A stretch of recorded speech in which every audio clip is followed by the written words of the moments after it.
Alors, qu'est-ce que la fermentation? Donc, la fermentation, c'est en fait la présence d'un micro-organisme. Donc, ce micro-organisme, ça peut être des bactéries, ça peut être des levures.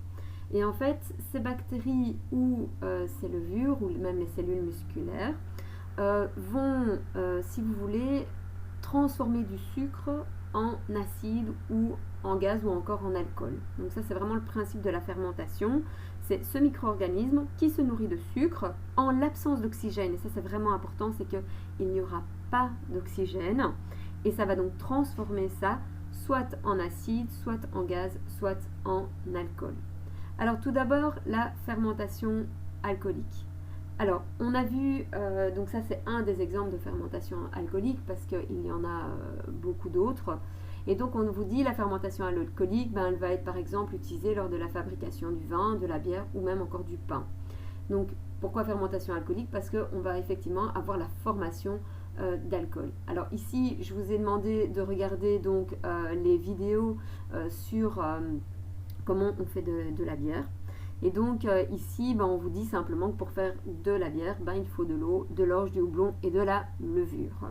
Donc l'orge va être chauffée. Pourquoi? Parce qu'en fait, on va avoir besoin que l'amidon, qui est vraiment un sucre assez complexe, et donc finalement la levure va pas vraiment l'utiliser, en tout cas, voilà, moins. Donc en fait, il faut qu'on ait un sucre beaucoup plus simple. Et donc c'est pour ça qu'ici, on va le transformer en maltose, d'où le nom de malt. Donc ensuite, l'eau et le malt sont chauffés dans une cuve pendant environ 1 heure pour donner ce qu'on appelle le mou et qui va être ensuite filtré et transvasé dans une cuve d'ébullition. C'est-à-dire qu'on va le mettre à ébullition.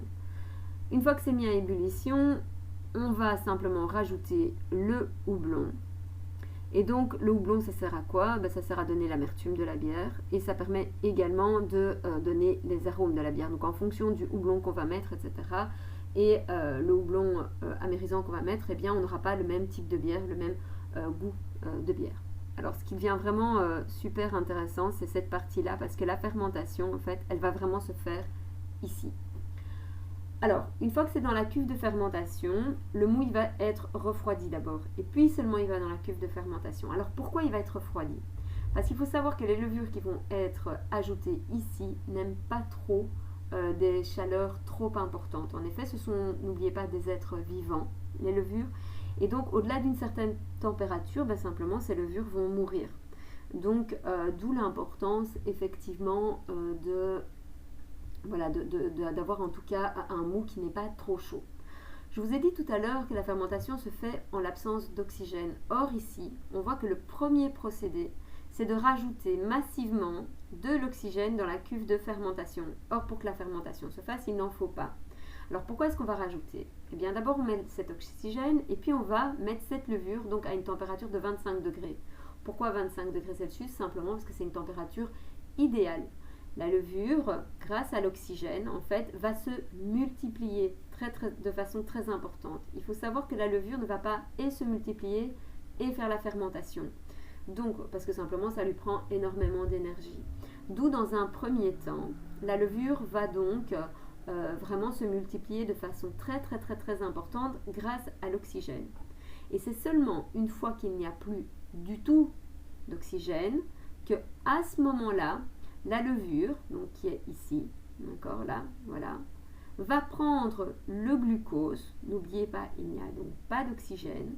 Ce glucose va donc être absorbé par la levure et là on va avoir une réaction chimique qui va se faire pour transformer ce sucre en alcool et en dioxyde de carbone. Alors forcément l'alcool, ben, l'éthanol c'est ce qui va donner l'alcool dans la bière et le dioxyde de carbone c'est ce qui va lui permettre de donner son pétillant.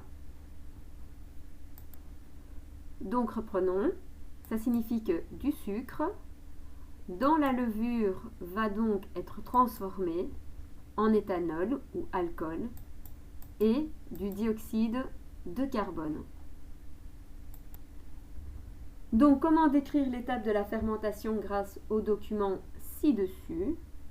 Eh bien, en arrivant, de l'oxygène est ajouté au mou ainsi que de la levure.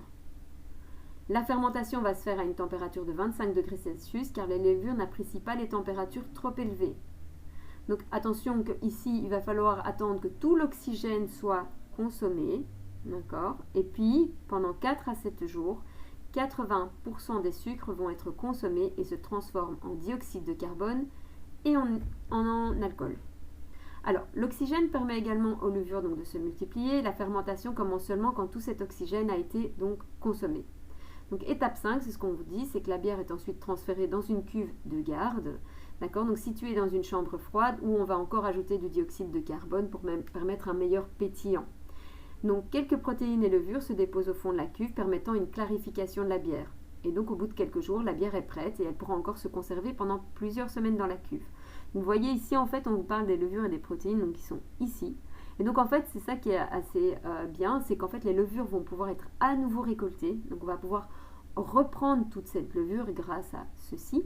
D'accord ? Et donc, ces levures vont pouvoir être réutilisées pour le brassage de la bière suivante.